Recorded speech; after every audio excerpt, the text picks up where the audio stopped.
Shalom, everyone, and good evening, and welcome to St. Jude and St. James and our evening Bible study, where we take a look at the text and sort of wrestle with it in context and thus in its Jewish context, trying to leach out some Hebraic insights into the very words of Scripture that give us our foundation to our society, to our family life, and to our own personal faith.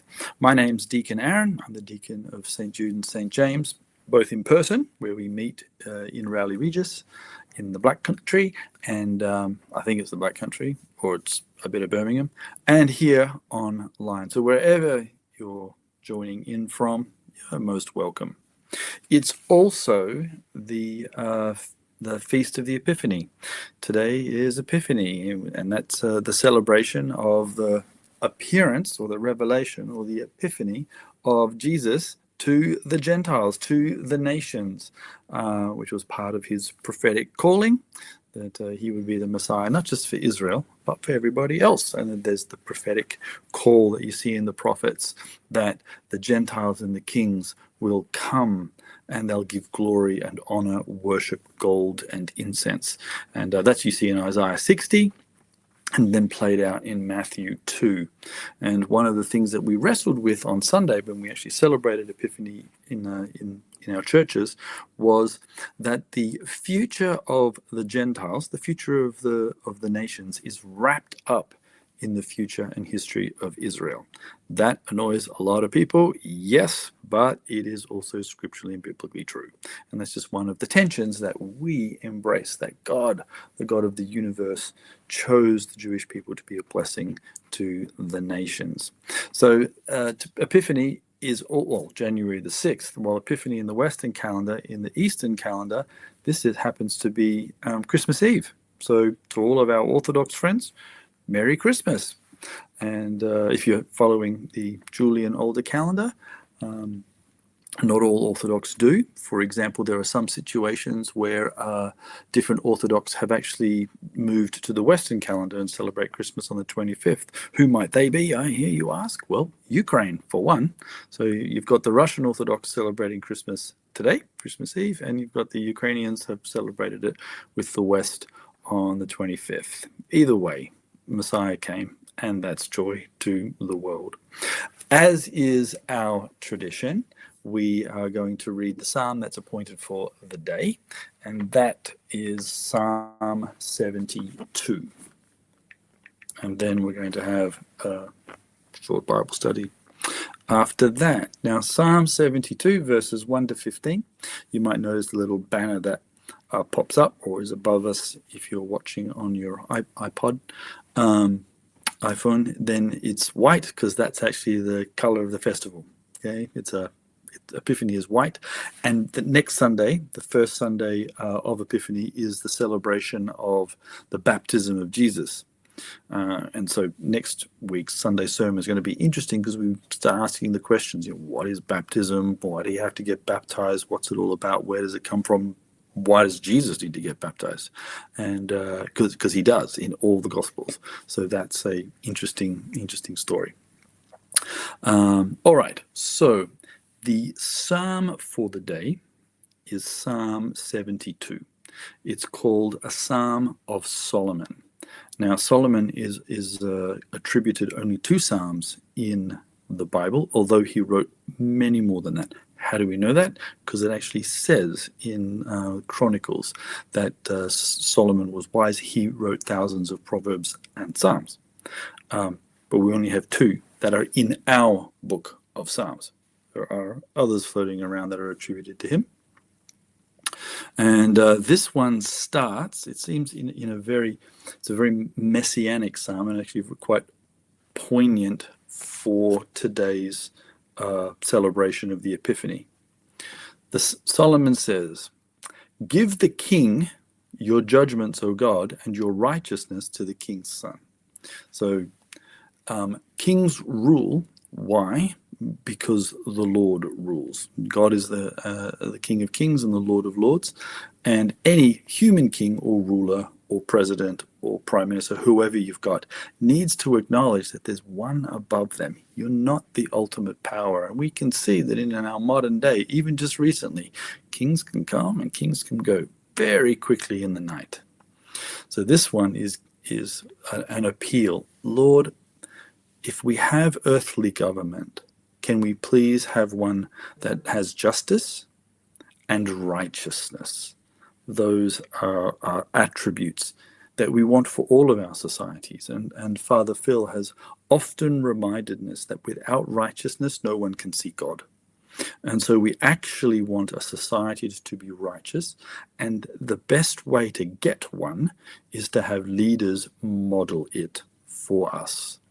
And so, yeah, welcome, guys, that are coming in. It's good to see you. Now we're looking here at the king and the king's son. He will judge your people with righteousness and your poor with justice. The mountains will bring peace to the peoples, and the little hills by righteousness. He'll bring justice to the poor of the people.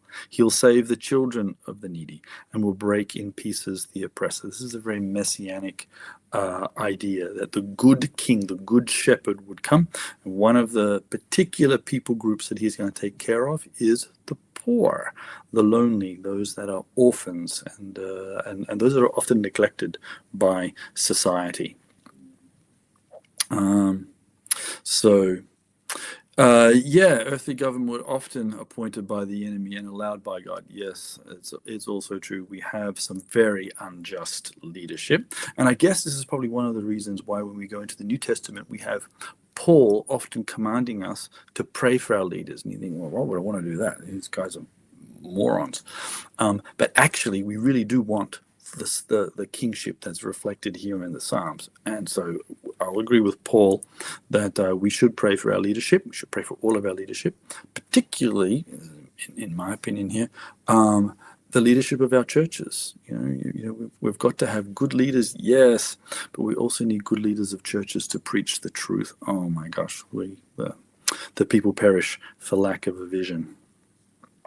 So we've got this messianic idea of a good king who's actually going to come and do the things that we can't seem to do.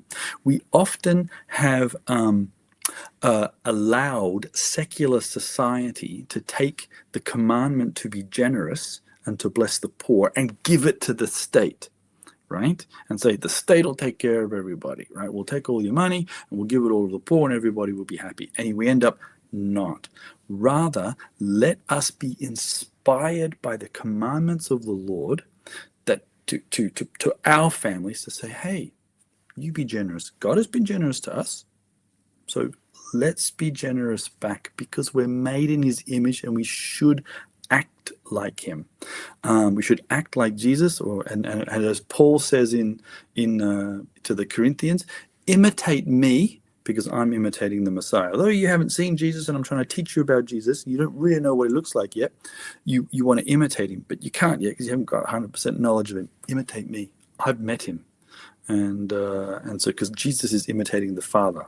So that's sort of like the line. And so we should be generous because God is generous. And but one of the roles of the king, and here the Messianic king, is he will bring justice to the poor.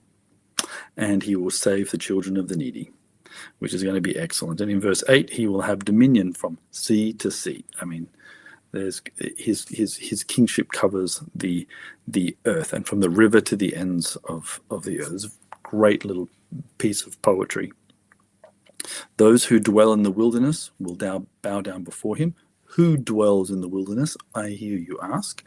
Well, at the time that the Psalms are being compiled, the wilderness is usually the abode of the people who don't want to live in society.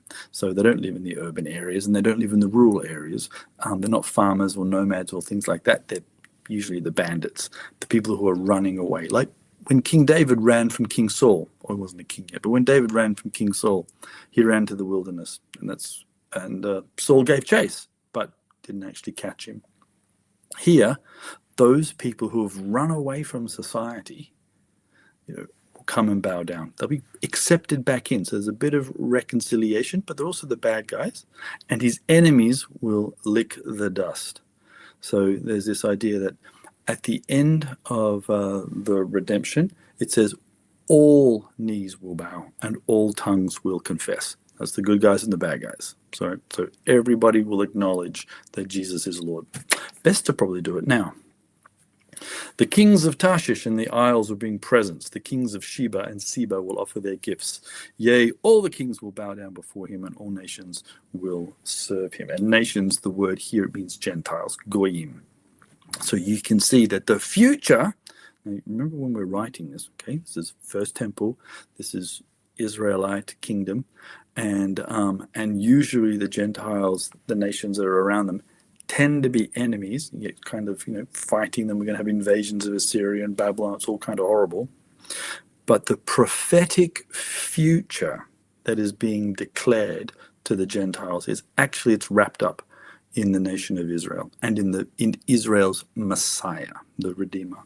But here you get the idea that kings will come, and this is why this psalm is read on Epiphany, is read when the wise men, the Magi, often called the kings of the East, but they themselves are not kings, they're the magicians. They come and they offer their gifts. They also bow down and worship. And again, so it finishes on 15. And he shall live. This is the Redeemer. I like the way it says that he shall live. He won't die, right? This is probably one of the problems that our disciples wrestled with when Jesus did go to the cross. It's like, no, but we've got so many psalms and prophecies that say Messiah doesn't die, he lives. And there are other little hints that he does, but there is this idea that he will live, and he is living. And so he shall live, and the gold of Sheba will be given to him. This prayer will also be made for him continually. Or as Paul likes to say, pray without ceasing. There is this idea that the king will receive adoration. Every knee will bow, every tongue will confess Jesus is Lord, and daily he shall be praised. Amen to that. So this is a very kingly, princely psalm, and so we thank Solomon for that.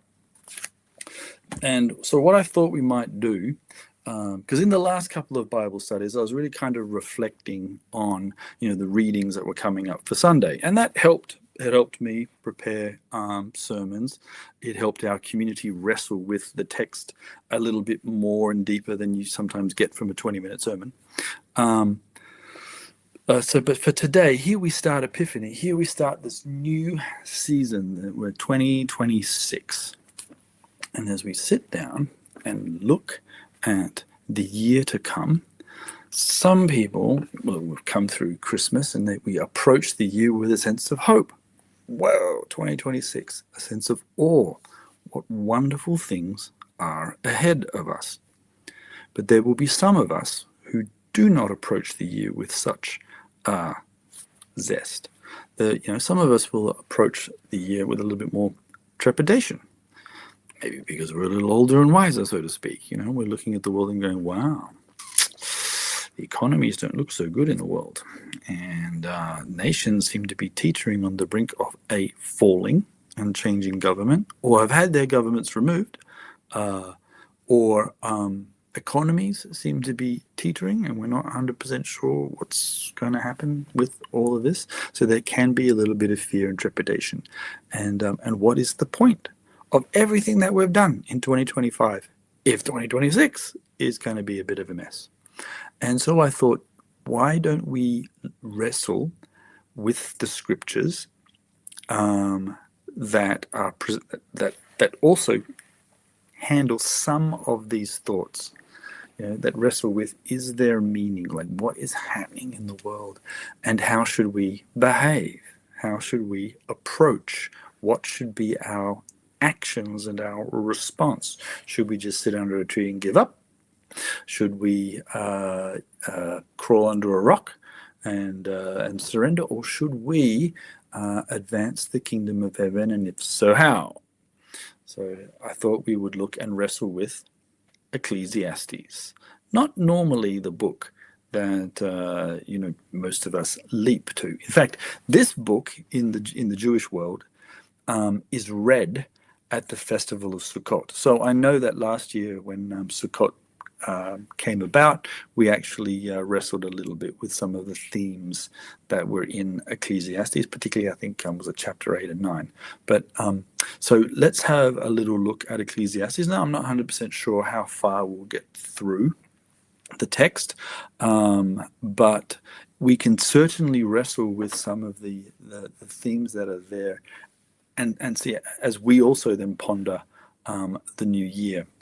And so if you're logged on, I've seen some comments there. Write comments and thoughts and things. I won't be able to get to them all, but that it just partakes and shares with the community. And this is, one of those valuable things that we have with the online space is we are a community, we are a family, and we are trying to support each other and encourage each other. And so, yeah, your involvement and participation is valued and appreciated. It also really helps to know that I'm not here by myself.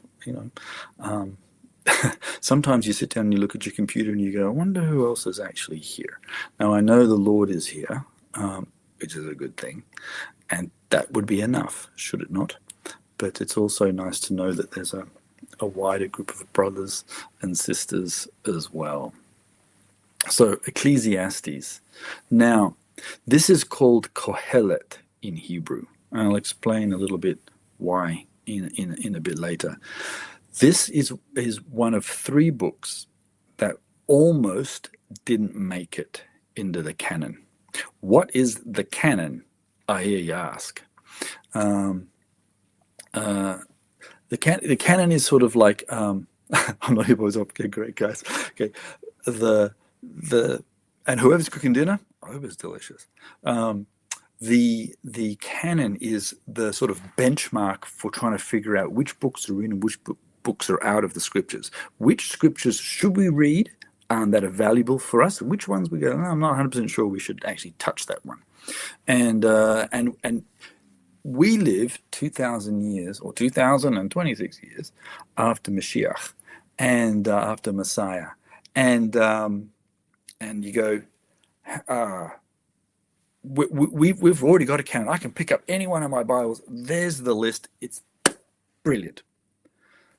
But that wasn't always the case, and it certainly wasn't the case at the time of Jesus. So none of the disciples had access to any of the stuff that we have right now. So we're actually quite privileged.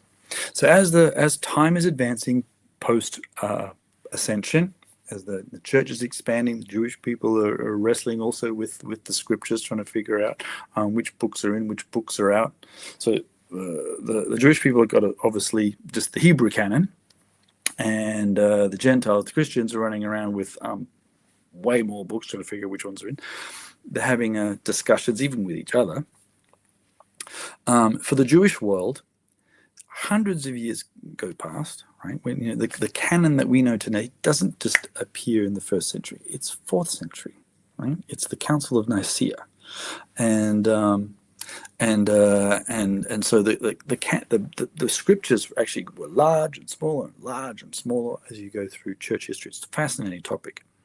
But for the Jewish world, there were 3 books that they were wrestling with. The last 3 books to put in the Bible were this: Ecclesiastes, Song of Songs, and the Wisdom of Ben Sirach, or sometimes known in Latin as Sirach, which is in Septuagint, but it's not, and it's quoted in the New Testament. So we know that people were reading it, and it was very valuable. Okay, so for example, Wisdom of Ben Sirach chapter 2 and James chapter 2 are almost verbatim. Okay, so James is quoting a lot of Sirach.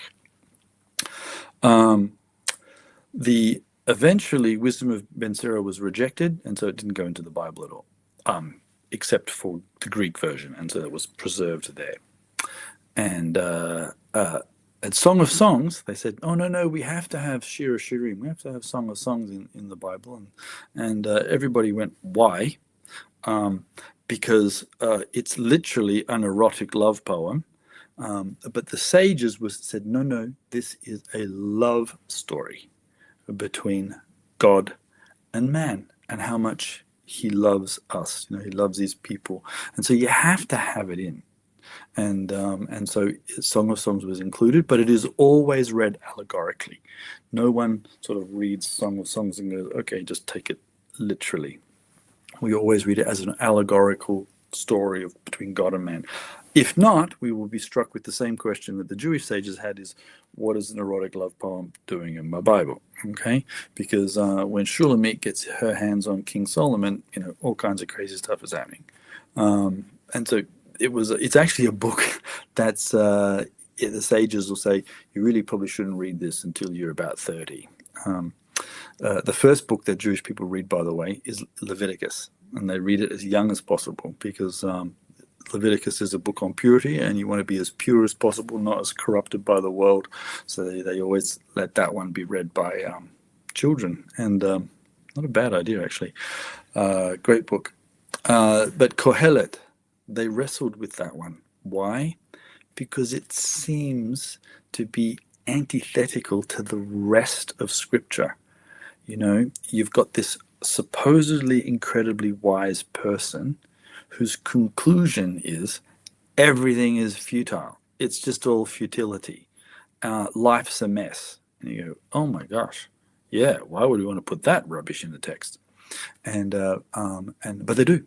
And so I think it's a great it's a great reflection that the Jewish people and ourselves, but remember that's the foundation of our faith, the Judeo-Christian tradition, is you've got these Jewish sages before Jesus are wrestling with the truth of the world.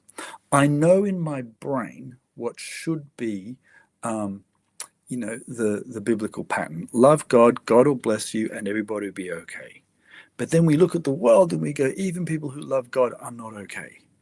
And even though God's in control, things are still a mess. What's going on? So the book of Kohelet reflects reality, and it doesn't hide it. It's one of the things I really also appreciate about Bible. Bible does not hide the sins and faults of its heroes. Okay, it's not like Greek literature where they're all perfect. This is, it says these guys have flaws, so look at how God uses them. These people are weak, so look who's strong. These people have struggles, and look who gets them through. And so books like Ecclesiastes are actually really valuable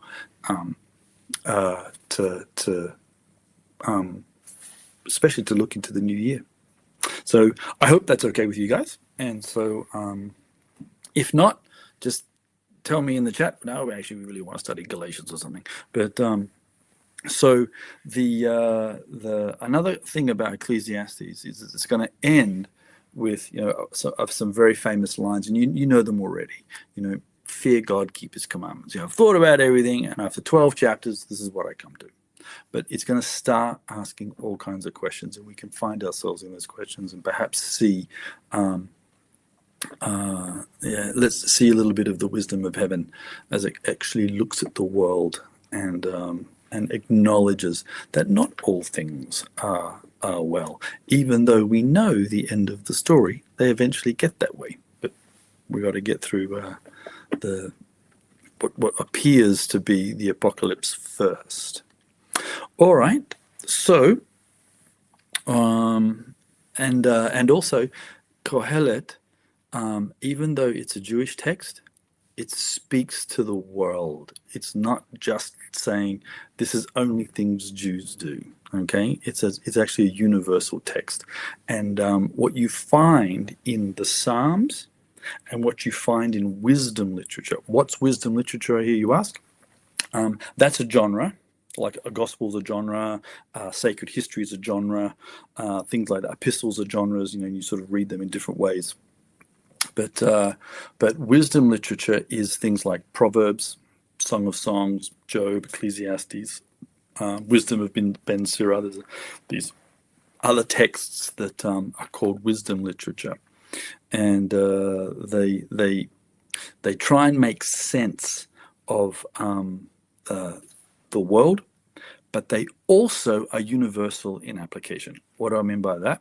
Not universal in terms of all gods are the same, because they're not, and all roads lead to Rome, because they don't. It's rather is that salvation is applied to all people equally, rather of regardless of age, sex, or race. That is, when in the Psalms it says, "The Lord is my salvation," it doesn't matter whether you're Gentile or Jewish. The Lord is your salvation. Does that make sense? Is that when God says, "I'm going to bring my righteousness," it's not says, "I'm going to bring my righteousness to Israel and everybody else dies." No, I bring my righteousness to the world. And that's why in Jewish prayers to this day, they always start with this: Baruch atah Adonai Eloheinu melech haolam. Blessed are you, the Lord our God, King of the universe. Not the King of Israel. I mean, he is, but he's also the King of the universe. He's everybody's Lord. And so you see that also applied here too. So it's a story that applies to all of us. All right, so it's let's have a look. We often assume, and I use that word assume, that this is written by Solomon. Now, why do we say that? Because of the first verse, okay. But there's other verses which may cause us to question that idea. We don't 100% know, but let's have a look. I'm going to read from a New King James, but every now and again I'm going to jump to what's called the Net Bible. What's the Net Bible? I hear you ask. It's a version of the text that came out. Actually, it's sort of kind of been around online for a very long time. Net being internet. And it was a discussion. It was a Bible that was put on the internet, and scholars could come in and make comments about it. And they could debate with each other, argue with each other over Greek, over Hebrew, over syntax, that kind of stuff. So it really was a great resource for non-Hebrew, non-Greek scholars to go, that's what people are wrestling about in those words. So every now and again I'll jump in and I'll appeal to that because it'll help me in some of the obscure Hebrew words. And there are words in Hebrew that are obscure. In this, I'm talking about biblical Hebrew. So much so that they have translated the Hebrew Bible into Hebrew. But that's because some Hebrew words just, don't even know what they mean. So you need to have somebody say, well, actually, it means this. Okay. So it starts off in verse 1, and this is in the King James. The words of the preacher, the son of David, the king in Jerusalem. And sometimes it's translated as the words of the teacher, the son of David, king in Jerusalem. But the word that's being translated teacher or preacher doesn't mean any of those things. The word is Kohelet, which is what they call the book. Ecclesiastes is the Greek version. That's what the Septuagint version called it. Now, why did they call it that? It goes like this. The words of the Kohelet, or in Hebrew, it will read, Divrei Kohelet ben David melech beYerushalayim. The words of Kohelet. Who is Kohelet? Why doesn't it say the words of Solomon? Right, and then just get on with it. The guy says he is the son of David. So who's the son of David? Lots of people. Okay, just about anybody from Judah is called that. So like Joseph is called a son of David, right? And that's why, and Jesus is called a son of David.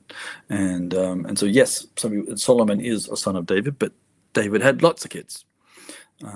Not all of them survived, but he had more than one. And he's definitely a king in Jerusalem. So it limits the number of choices we've got. But the word Kohelet comes from the Hebrew word kahal, which is the word for assembly, or a congregation in Hebrew is called a kehilah. And so kehilah, assembly or community, in Greek is an ecclesia, which we then translate into English as church. So it goes kehilah, sort of assembly, ecclesia, which is also an assembly, to church, which is also an assembly. But that's sort of the flow of words. But the phrase Kohelet therefore means something like the leader of the assembly or something like that. And strangely enough, it's in feminine form. Okay, Kohelet's female. You go, that's interesting, because you just called him a son of David and a king, not a queen. So the Hebrew is a little bit strange and it's only found here. Okay, this is the only time that this word is used in the Bible. So you go, I wonder who this is. And sometimes they translate it as teacher, although that in Hebrew that's a moreh, or a preacher, which is the guy who's giving a drasha, different words entirely. We're not sure who this Kohelet is. But the Jewish sages, when they make a comment, they say, whoever he is having a serious spiritual struggle. He is engaged in intense spiritual struggle with himself and trying to make sense of the world, which to him no longer makes sense. He thought it had made sense when he was younger, but now that he's lived some life, he's like, no, it's not making sense to me anymore. And so you get this struggle. And so as you go through Kohelet, through the book, there are times where he gets really down, and like verse 2, okay? But there are others where he seems a bit more uplifted. And you're like, interesting. He really is having a little internal battle. And so there's a midrash. What's a midrash, I hear you ask? Well, that's a story that's not true, but it tells the truth. This is the Hebraic understanding. We call those sermons in English. But a midrash is, they have a midrash that says Solomon, as he was going through life and wanting to write down his wisdom, he wrote lots of Proverbs, he wrote a couple of Psalms. Actually, the text says he wrote lots more Psalms. We only have a few. He was beset by a demon. And the demons would whisper in his ear, and they would tempt him, and they would point out, problems in the world, and say, "Oh, you're so wise, Solomon, and God's so in control." Well, what about that? These kinds of things, and they gave the name of the demon Ashmodai. Where'd they come up with that name? I don't know. But it just reflects that in the Jewish world, they had an understanding that there was spiritual warfare going on. Spiritual warfare is not the province of the Pentecostals or the Assemblies of God, okay? And it is has been a long part of the Judeo-Christian tradition, and so there is this understanding that Solomon battled demons. In fact, in Jewish tradition, he beats them. He's like the chief exorcist, and this is picked up by Islam, by the way.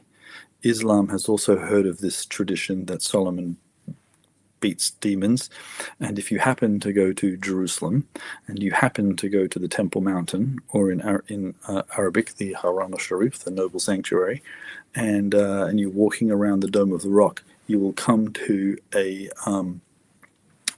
looks like a building that's been all bricked up, and it's called the Well of the Djinn. And that's where, in Islamic theology, this is where Solomon captured the Djinn, or the demons, and he put them all in prison. Why there? I don't know. But it just shows you that the idea or the story or the oral tradition that Solomon is really wrestling with the spiritual world, and he's struggling here, and a lot of it's being reflected in Kohelet, appears in not just in Jewish tradition, also Christian tradition, and then Islamic tradition. I find that stuff interesting. I don't know if you guys do. All right. So the words of the teacher, the words of the Kohelet, the son of David, the king in Jerusalem. And then he comes to vanity, vanity, or meaningless, meaningless, says the teacher. Everything is vanity. It's all meaningless. In Hebrew, it reads, Havel havelim, amar Kohelet. Haval havelim, hakol hevel. And Hevel, what is it? It's translated as everything is meaningless, or everything is vain, or everything is futile. The word itself is means something is fleeting like vapor or smoke, although it's not the word for smoke. It's fleeting as in just like smoke. You can see it, it's really hard to grasp. In fact, when you reach out to grab it, it just breaks apart and falls away. And so what you know, it's there, right? You know that there's it's there, but it's a problem. It's something to grasping it is an issue. And so what is the preacher saying, or the teacher is saying, Kohelet is saying? It's like, I've looked at the world, everything seems meaningless.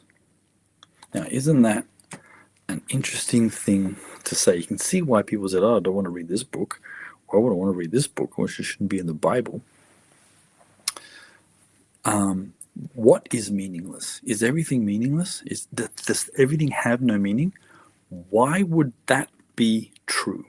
And here's why I think a lot of the sages deliberately then said, no, we have to read this text, and we have to keep it in its context, and we have to make sure that everybody reads it, keep it in the Bible, is because if you don't have God, if you have no understanding of the world to come, or olam haba, as they say in Hebrew, and you just see the world as this reality, olam hazeh, then everything is meaningless. If there is no God, so here we're largely talking about people who don't believe in God, just believe in the universe or nothing, or whatever. But and if you close your eyes for the very last time, and the lights go out, and that's it, then everything you've done, everything you've worked for, everything you've hoped for, everything you've dreamed, everything you've lived with, all the people you've lived with, and anybody who's coming after you, they'll disappear. And there truly is nothing. Everything just rushes towards the void. And therefore, it truly is meaningless. Nothing has it. Everything only has value in that moment. The next moment might not exist, and even if it does exist, whatever you're bringing into it doesn't have the same value as it had before. It has something different. And so this is one of the issues that atheists and those who sort of just go with the great force of the spirit of the universe or whatever, will struggle with, because they'll see life and go, but it is meaningless. If there's nothing beyond death, it truly is a vapor. And that's, I think, what the Kohelet is one side of him is asking. That's the demon voice. That's the spirit of the age that whispers into your ears and says, everything's meaningless. There is no God. There is no future. Just go out and do whatever you want. And that type of world is incredibly self-destructive. It doesn't survive. It cannot. And so the world is only made sense by the world to come. The temporal, the physical, is only made sense by the spiritual. And one of the things that we need to acknowledge as we step into this new world is that we as beings, as physical beings, are also spiritual beings. We have physical problems, but spiritual problems as well. And if you only want to solve your problems physically without the spiritual, you're in trouble, and sort of kind of vice versa. You need both. And so that is often reflected in the New Testament. Jesus healed people physically. He didn't just walk along and say, hey, I'm the Messiah, and you should keep suffering, and I won't heal you at all, but just know that I'm Jesus. No, he got them both, physically and spiritually. He beat every demon right then and there, etc., etc. And that's the type of way we need to look into this 2020, 2026. So the initial voice we hear from the Kohelet is, look, absolutely everything is futile. But that's not the conclusion. that will come at the end of the book. That's just the thing that he sees. I look at the world and I can't see meaning. And do you know what? So much of the world is like that. So much of the world is struggling with each other. You pick up your phone and you just go through the X or whatever social media you were like, and all you can see is people not being nice to each other. I mean, they're ripping each other apart, and they're everybody's got something to say about the world, and it's always usually wrong. Everything's wrong, and nothing seems to be getting better. So this guy, if this is Solomon, then that's 1,000 years pre-Jesus, and we're now, this is 3,000-year-old words. It's almost as though you were, writing it today, and so I guess it is an interesting thing for us to wrestle with. Verse 3: what benefit do people get from all the effort which they expend on earth? Right? Well, what benefit do people get? That's a good question. Okay. If he's reflecting on, can you take anything into the new world with you physically? The answer is, of course, nothing. Right? You can work. It doesn't matter which job you have. It doesn't matter how much money you have in the bank. You will all move into the world to come with none of that. However, if you happen to have a job and you actually earn something and you do work, then what can you do with the rewards of your work? You can bless others. And that's what we also see in St. Paul, do we not? Where Paul says, get a job. Why? So you have something to share. Right? There is this idea that sharing is a good thing. In fact, Jesus will say to us, it is more blessed to give than to receive. Too many of us just want to, I'm not charging anybody here, too many of us in our world want to sit down and go, but what's coming to me? Or in Hebrew, ma magia li, what arrives to me? And that's a really poor way to look at the world. In fact, if that's the only way you look at the world, this is where this futility that's being expressed by the Kohelet here is a good question. What benefit is it to us? Nothing. It doesn't matter what comes to you; you can't keep it, and so it's best to share. A generation comes and a generation goes, and that is true. And but the earth remains the same through the ages. Isn't that interesting? Here we are in our world, and people are worried about the world. Okay, they'll say, well, the world's going to be destroyed. Why? Because we're destroying it. Okay. I'm not 100% sure that that's 100% true. Okay. When you read the scriptures, you read the prophetic future, it doesn't say that man destroys the world. Rather, man destroys man. And God has to come down, and then in the judgment scene, in the apocalypse that comes, it's God that does the judging and the destroying, not us. Okay, we're too busy doing things that are futile. All right. So I'm not one of those doom and gloomers. I think God's in control.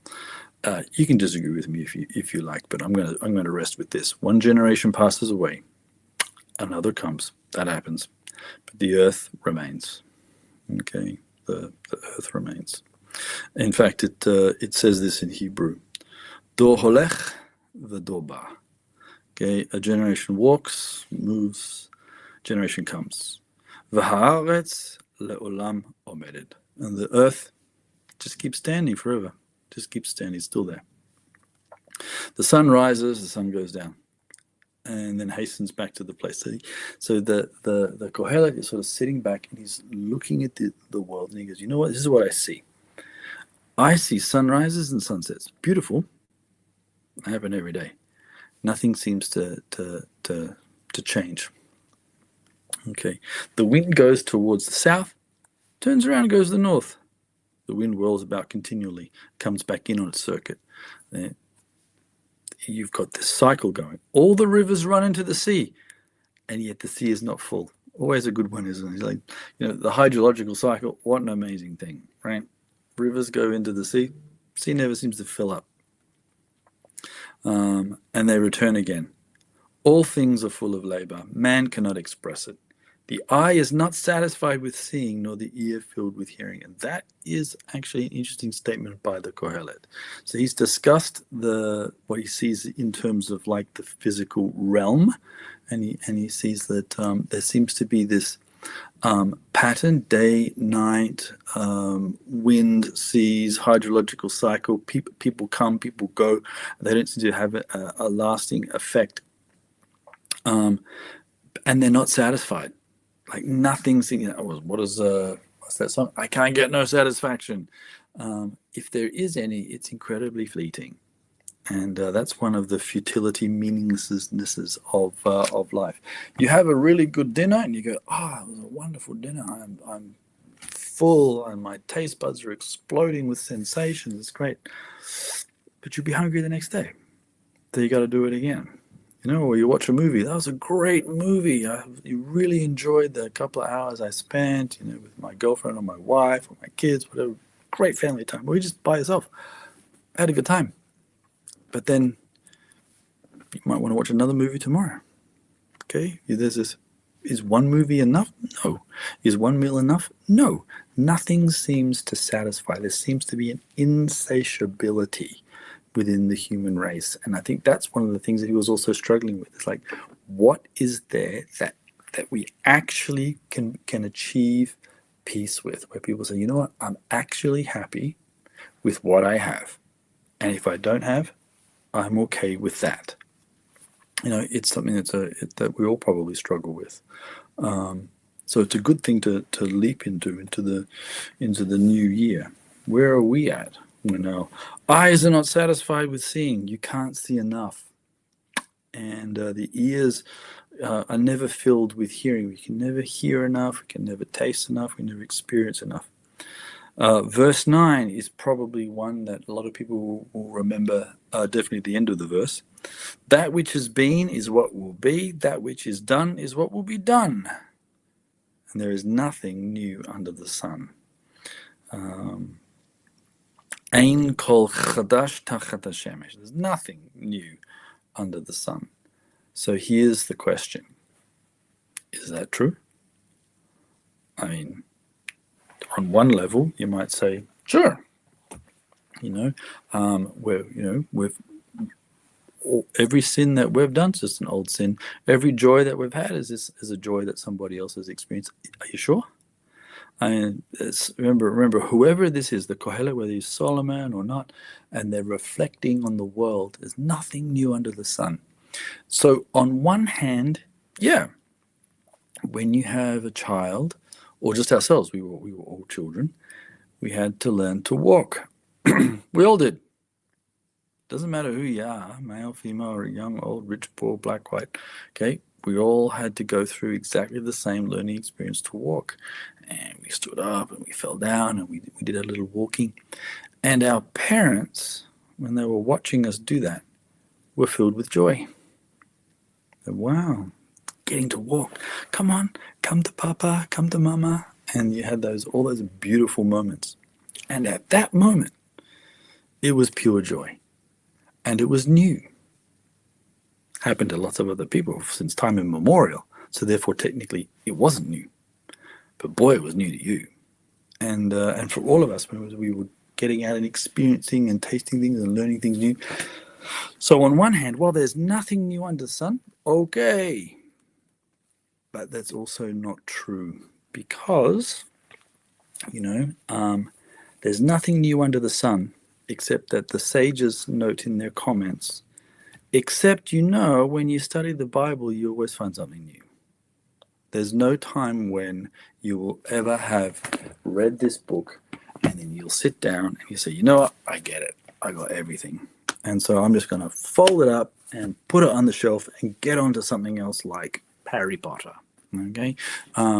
The Bible is one of those books that you spend all your life studying and you're constantly finding new treasures, right? New wine and something new and exciting that speaks to us, and we learn. And so, is it new under heaven? On one hand, no. The book you read forever, yeah, yeah, the book that you read forever.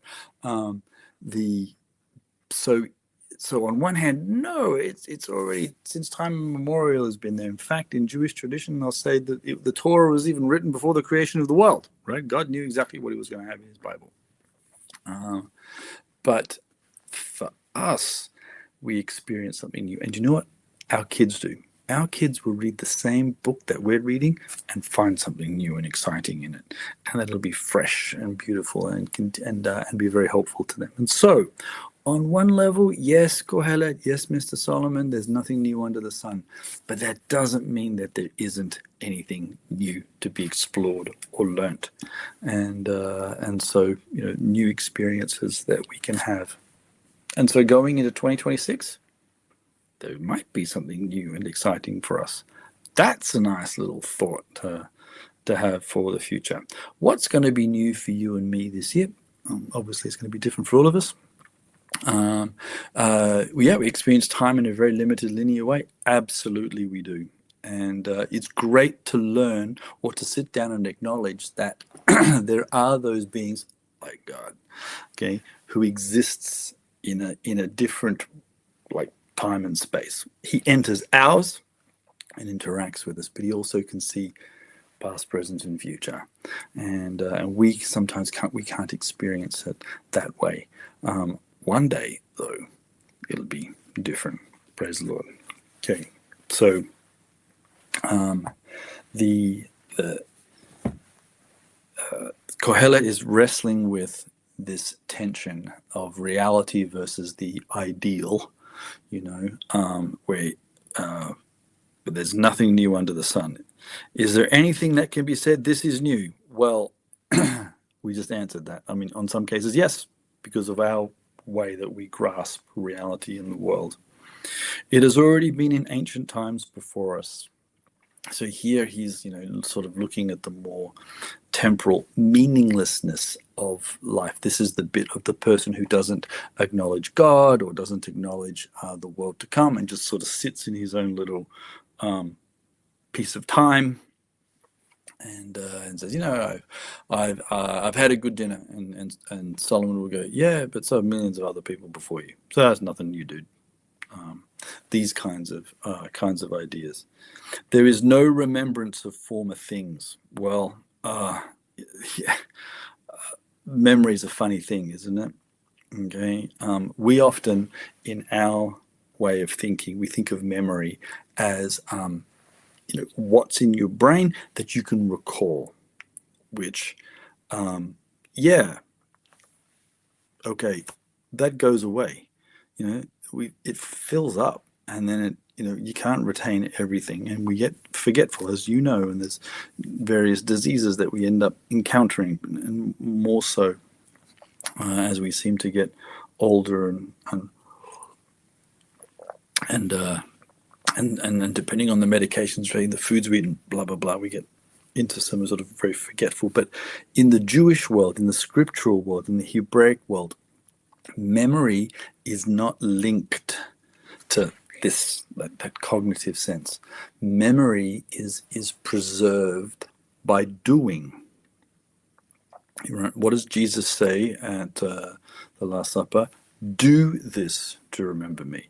Not sit around and contemplate and think of it and look at a nice picture.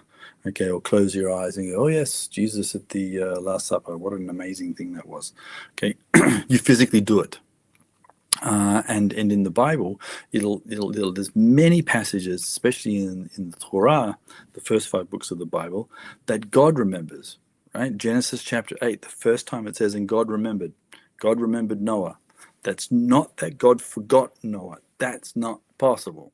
It's just that memory then, or the idea of remembering, okay, spurs people into action. There's no remembrance of former things. Okay, so this sort of idea is that we don't learn from the past. We're constantly repeating the same patterns of behavior, right?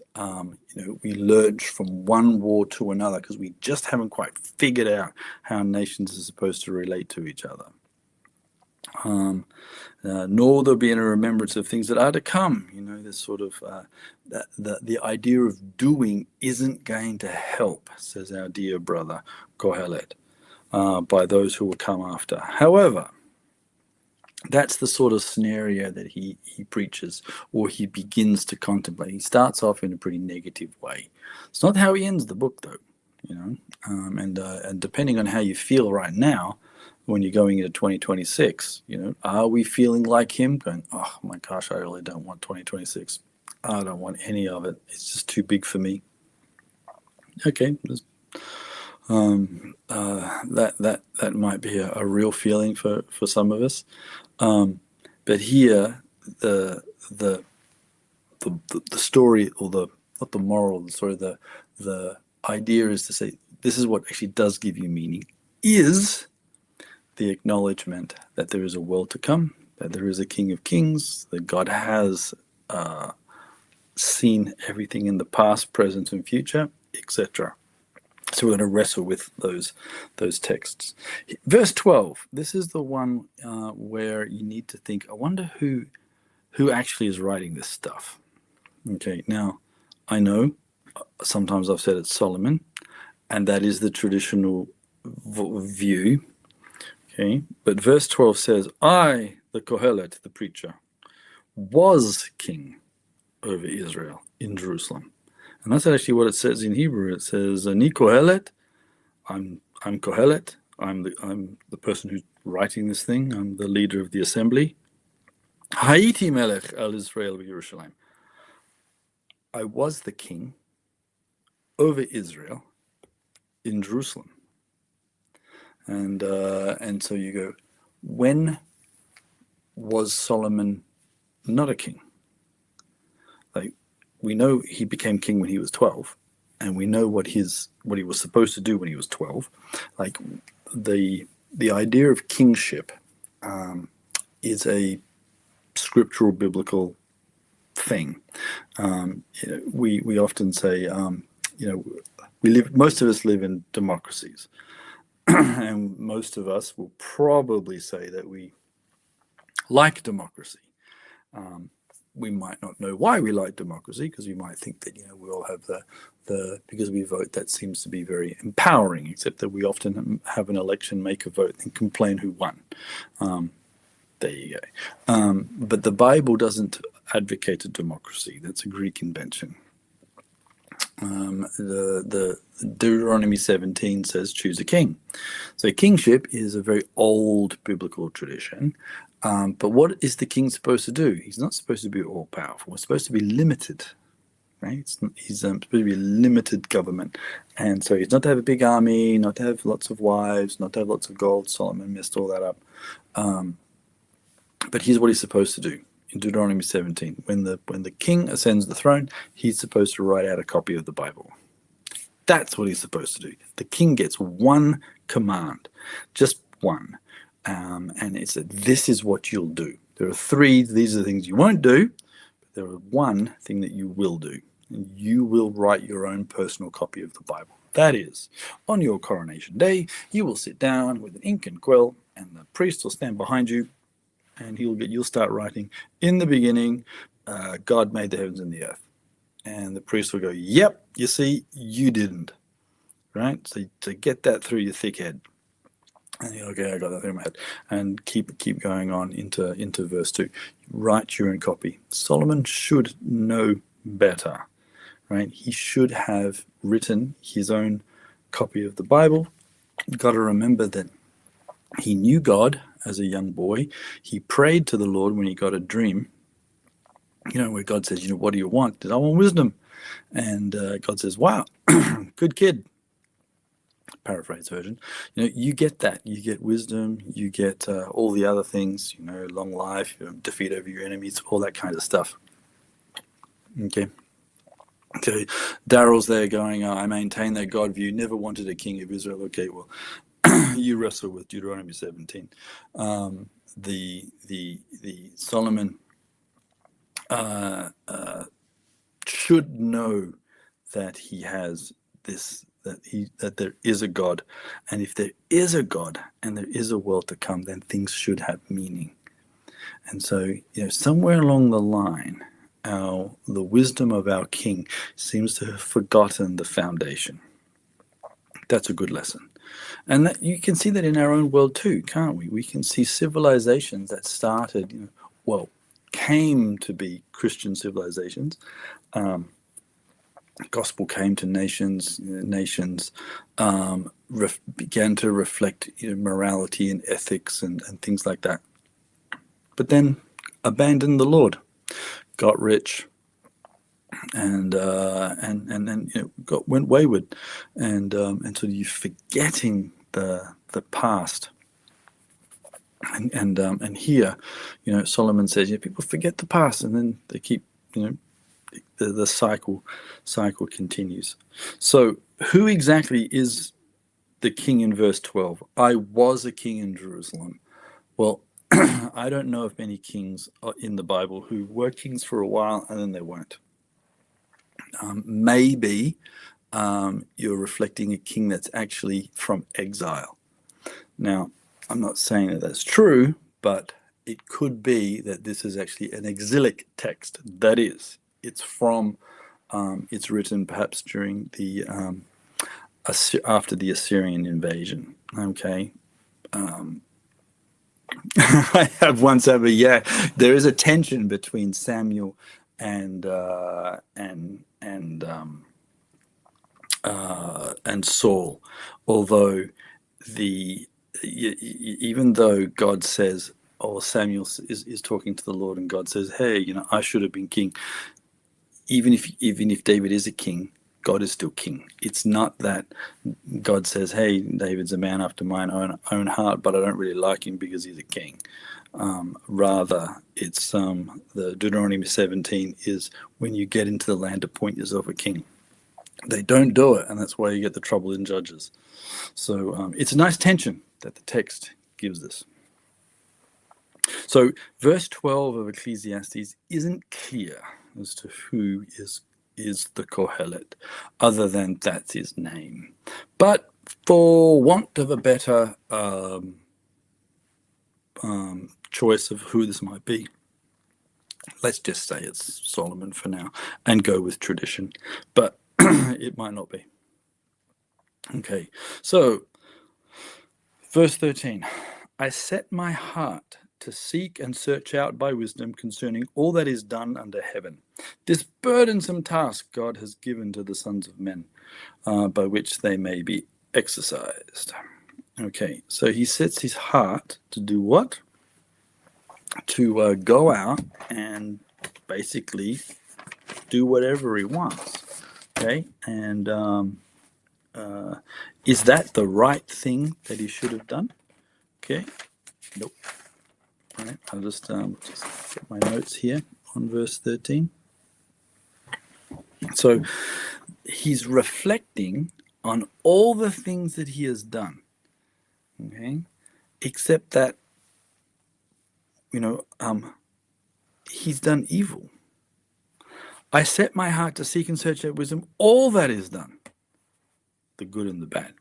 That means our dear smart person went out and did inappropriate things. Why would he do such a thing? And so perhaps he's not so smart after all. And sometimes is that not a fault that we find ourselves doing?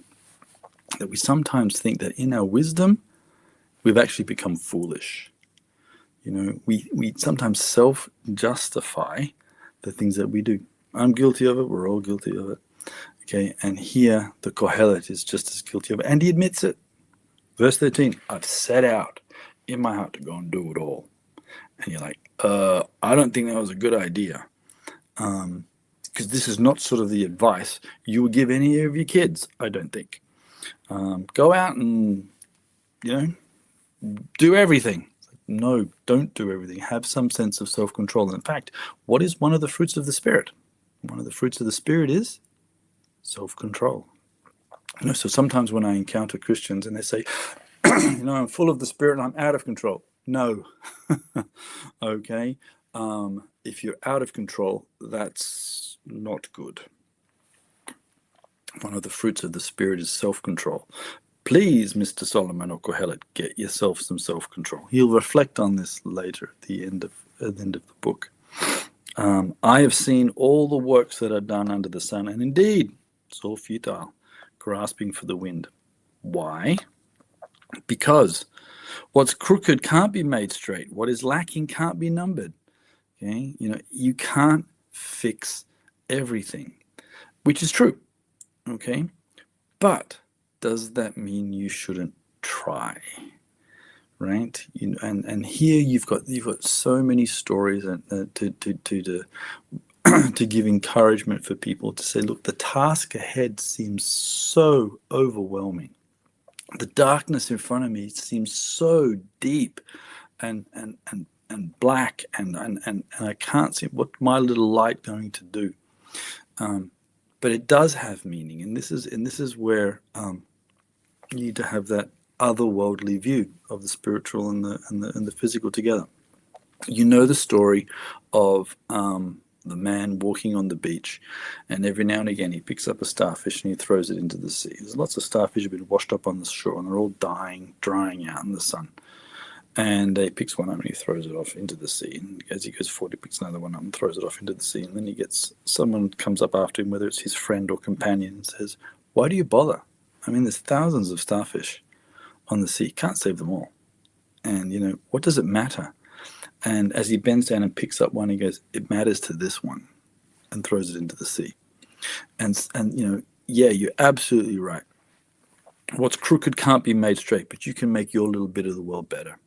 And what is lacking can't be numbered, but you can give somebody something that gives them the lack. Like, what does Jesus say in the sheep and the goats judgment? When I was thirsty, did you give me a cup of water? I might have been thirsty the very next day, but what about now? What about now when I'm thirsty? Can you help me? Yes or no? And so we have to make sure that we're engaged in doing a little bit of what in Hebrew is called tikkun olam, okay, healing the world. And does that mean that you can make everything better?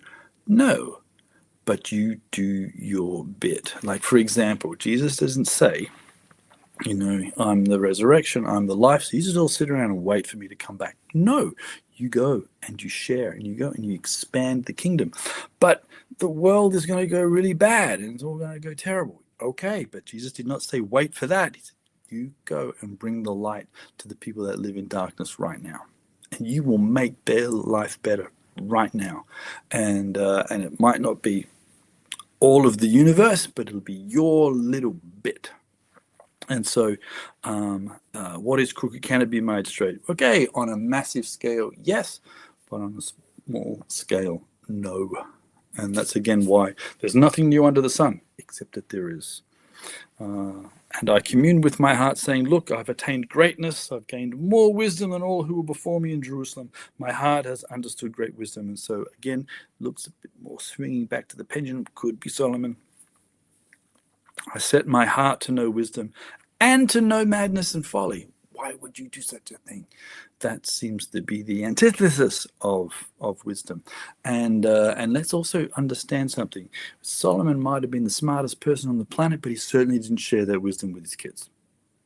Okay? The descendants of Solomon do not do good. Okay? They're not very smart. In fact, after Solomon, you split the kingdom, and it all goes pretty pear-shaped from there. So isn't that interesting that that the wisdom of Solomon, he's the most wisest person. Great. Didn't share it with his kids though, right? And his family life sucked, and so he perceives it as also a grasping for the wind. So we need to make sure that we keep the Kohelet in his place, so that he's wrestling personally. These are things that we get to wrestle with too. We can identify ourselves in him, and perhaps more so than perhaps we might want to admit. But we can also come, hopefully, to the same conclusions. Because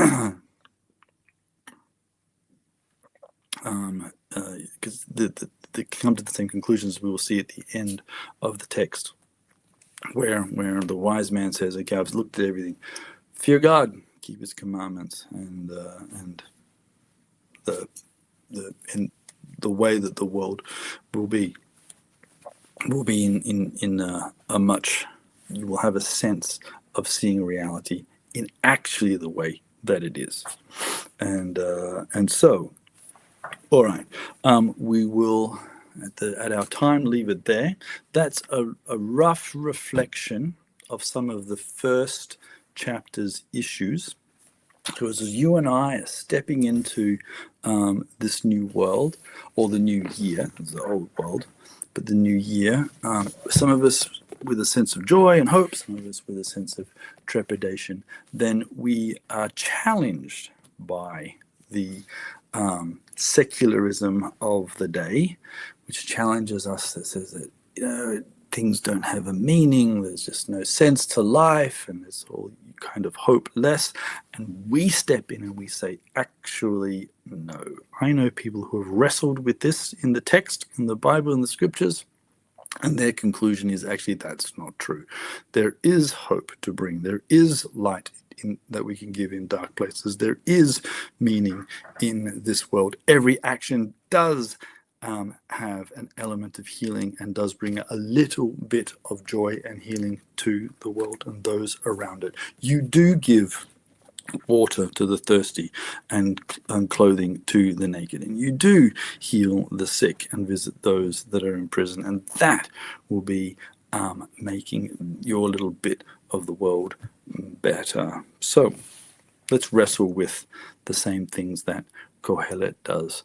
And so, friends, those that have been joining in with the discussion, really appreciate it. Thanks for helping me also wrestle with the new year, because I need just as much joy and enthusiasm as everybody else does. I also need to sit down and say, okay, guys, at St. Jude and St. James, we will go forward and declare Jesus is Lord. There is light to the nations. There is hope. There is a future. There will be righteousness, justice, and peace. That will come. We have good news to give the world. It's a really good thing. Thank you, brothers and sisters, for being part of our journey. So I'll give what's called the deacon's dismissal. One of the functions of a deacon within our community is to dismiss the people. Now, when we have a dismissal, it's not to say, hello, everybody, show's over, although it is. Okay, it's not to say that. It's to say that you are dismissed to go and serve. That's our calling. Now, you and I, we all have callings. We've got something that the Lord wants us to do. We are here for a reason. And that reason, Kohelet is trying to wrestle with. So, brothers and sisters, yes, safe travel in the snow, everyone. Wherever you are, there's a lot of us who've got, we're snowed in. And so keep safe on the roads, keep your family safe on the roads, and keep the strangers whom you don't know who they are, and they need you and they need God. Keep them safe on the roads too. So, brothers and sisters, go in peace, not in fear, not in trepidation, not in futility, not in vanity. Go in peace to love and to serve the Lord in everyone that you meet. In the name of Christ, Amen. All right. Thanks, guys. Happy New Year to everybody. Yeah, or Merry Christmas if you happen to be doing Orthodox stuff. And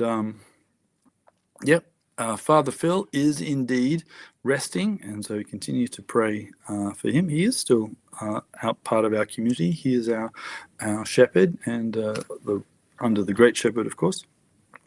And so we are looking forward to the time when the Lord brings him back to the community in full health, and that he can do his calling, which is to challenge and to teach and to always preach the truth. All right, guys, blessings. I look forward, if you're around, to wrestle with the next part of Kohelet next week. Be great. Thanks very much, guys.